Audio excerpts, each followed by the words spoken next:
ये भारत के जो निर्वाचन आयोग है उसकी तरफ से आपको विदित होगा कि देश भर के 12 राज्यों के अंदर स्पेशल इंटेंसिव रिवीजन एसआईआर की कार्रवाई अभी करवाई जा रही है। उसके क्रम में यहाँ राजस्थान में अपने जोधपुर जिले के अंदर भी एसआईआर की कार्रवाई कराई जाएगी।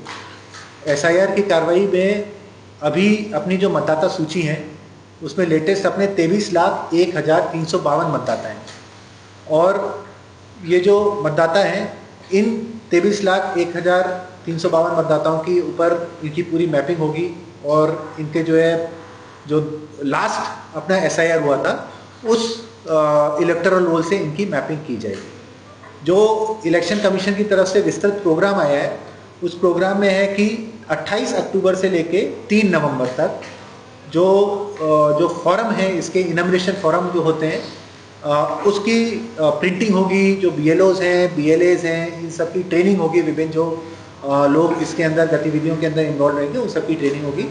उसके बाद 4 नवंबर से 4 दिसंबर यानी लगभग 1 महीने का फेज रहेगा जब जो ब्लॉक लेवल और बूथ लेवल ऑफिसर है बीएलओ वो घर घर जाके इनमरेशन फॉर्म बांटेंगे और उसके बाद में वापस उसको कलेक्ट करेंगे। ध्यान देने वाली बात यह विशेष रूप से कि इस बार जैसे बिहार के अंदर जो एसआईआर हुआ था उससे काफ़ी बदलाव किए गए। ये जो इनमरेशन फेज होगा 1 महीने का 4 नवंबर से 4 दिसंबर तक, उसमें सिर्फ ये इनमरेशन फॉर्म बांटे जाएंगे और मतदाता से वापस साइन करके उसकी इंफॉर्मेशन भरा के कलेक्ट किए जाएंगे। कोई डॉक्यूमेंट कलेक्ट नहीं किया जाएगा। उसके बाद में 9 दिसंबर को जो ड्राफ्ट इलेक्टोरल रोल है, जिसके भी फॉर्म वापस आ जाते हैं उसका नाम ड्राफ्ट इलेक्टोरल रोल के अंदर जोड़ा जाएगा। फिर 9 और वो ड्राफ्ट इलेक्टोरल रोल 9 दिसंबर को पब्लिश होगा।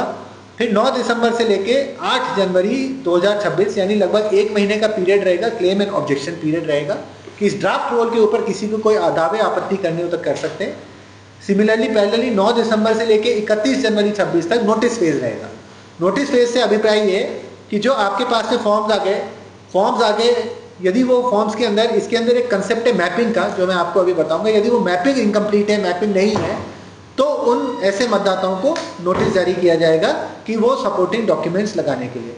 एंड फिर सारे ये जो दावे आपत्ति है नोटिस इनका निस्तारण करते हुए 7 फरवरी 2026 को फाइनल इलेक्टोरल रोल पब्लिश किया जाएगा। अब इसके अंदर जैसे मैंने आपको बताया बिहार से कई सारे बदलाव हैं। सबसे बड़ा बदलाव ये है कि जो इनमरेशन फेज है 1 महीने का, उसके अंदर कोई भी फॉर्म की कोई भी दस्तावेज किसी से कलेक्ट नहीं किए जाएंगे। इसके अंदर कंसेप्ट आता है आपका मैपिंग का। मैपिंग का क्या अर्थ है कि जैसे मान लीजिए मैं मतदाता हूँ, राजस्थान के अंदर पिछली बार जो एसआईआर है वो 2002 के अंदर हुआ था, तो जो 2002 वाला अपना एसआईआर है वो एक तरीके से गोल्ड स्टैंडर्ड अपना है। अब मान लीजिए मैं यहाँ पर आज की तारीख में मतदाता हूँ, सबसे पहले कोशिश की जाएगी कि मेरा नाम जो है 2002 वाली जो एसआईआर वाली मतदाता सूची है उसके अंदर ढूंढा जाए। तो यदि वो उसके अंदर मिल जाता है तो इस बार जो फॉर्म है, इनमरेशन फॉर्म है, उसके अंदर स्पेशल कॉलम है। ऊपर तो है कि मैं अपने माँ बाप की, अपने स्पाउस की इंफॉर्मेशन वगैरह लिख सकूं। बीच में उसके अंदर कॉलम है जहाँ पे मैं अपनी खुद की या अपने रिलेटिव्स की पिछले एसआईआर की सूचना भर सकता हूँ। ओके, तो यदि मेरा खुद का नाम पिछले एसआईआर के अंदर है तो मैं वो सूचना लिख सकता हूँ कि पिछले एसआईआर के अंदर मैं यहाँ पर था, ये मेरी असेंबली कॉन्स्टिट्यूएंसी थी, इस भाग में था, मेरी ये डिटेल्स थी। यदि मान लीजिए मेरा खुद का नाम पिछले एसआईआर के अंदर नहीं था, विशेष रूप से जो आपके यंग मतदाता हैं जो 2002 में 2 तक आपके 18 साल के नहीं हुए थे, नेचुरल सी बात है जो यंग मतदाता है उनका नाम 2002 की एसआईआर वाले रोल में नहीं होगा।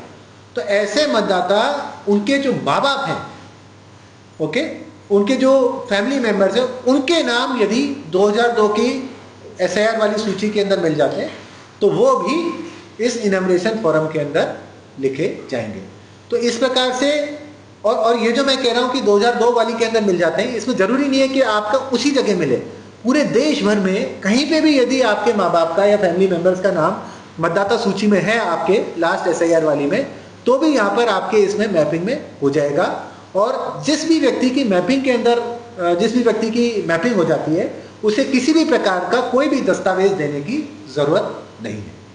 दस्तावेज देने की जरूरत सिर्फ उन लोगों को पड़ेगी जिनके ना तो खुद के और ना ही किसी फैमिली मेंबर का नाम 2002 वाली एसआईआर सूची में आता है। इवन इफ आप यदि लेट्स से बाहर से आए, किसी अन्य राज्य से भी आए, तो भी हमारा बीएलओ जब आपको जाके फॉर्म देगा, बताएगा आपसे पूछेगा कि साहब पिछले एसआईआर के टाइम पे आप लोग कहाँ रहते थे। ऐसे में आप यदि कहते साहब हम यहाँ नहीं रहते थे, हम तो ऐसे झारखंड रहते थे या आंध्रा रहते थे, तमिलनाडु रहते थे, कहीं रहते थे, तो वहाँ पे भी जो इलेक्शन कमीशन की वेबसाइट पे उन्होंने पिछले एसआईआर की सारी वोटर लिस्टें अपलोड कर रखी हैं।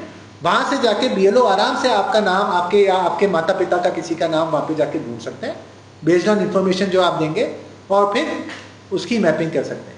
जितने भी बीएलओज हैं इनके आइडेंटिफिकेशन के लिए सभी बीएलओज को हमने बीएलओ आईडी कार्ड भी दिए हैं, जिससे जब आप अपनी सूचना दे रहे हो आप सुनिश्चित होकर दे सकें कि आप ऑथेंटिक पर्सन को ही दे रहे हैं। और इसके अलावा जो है, जैसे एक बार बीएलओ आपके घर आके आपको फॉर्म देगा, उसके बाद में फॉर्म कलेक्ट करने के लिए आएगा।